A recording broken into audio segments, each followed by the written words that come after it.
Hello everyone, welcome to another video. Today we're going to talk about area under graph. So this is integration. So this will be a very basic question under this chapter. You can see that a diagram shows a curve and a line. So the curve is over here, the quadratic, and the line is over here, straight line. And then they say that I need to find the intersect at A and B. So A is here, B is here. So I need to find the x coordinate of A and of B. So as with all things in math, you know that if I need to find intersection point, I need to equate the equation. So this equation, I got to equate. So over here, the quadratic, the line. So when I equate these two together, because they are both y, you can sort of suck each other in. So I end up with the curve equal to 8. And then after that, I'm just solving a very normal quadratic equation. Everything move to one side, factorize, and solve. So with this, 1 and 4 is 1 over here, 4 over here. So let's zoom in. So I've labeled the 1 and the 4 over here. So based on the question, they want us to find the area of this shaded part. Okay, and then you can see that if I actually integrate this quadratic, the area I'm going to get, let's say I integrate from 1 to 4, so it's here to here.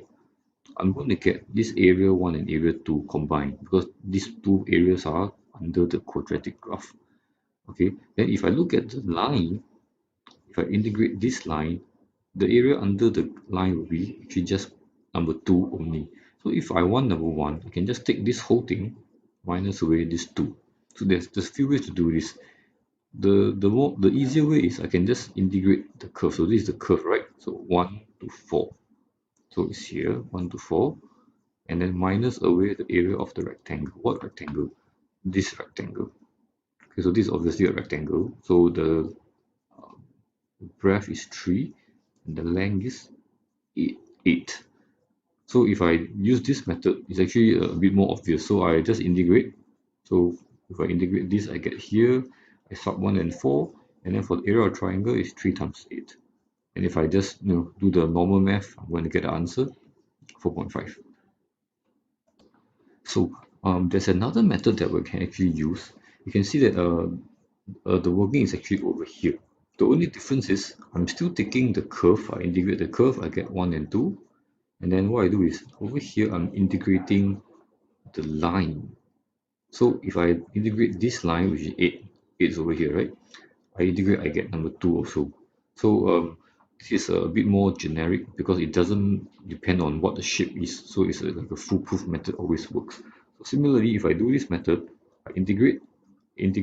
So from 8, I get 8x, and I'm going to sub the 1 and 4, and I will still get the same answer.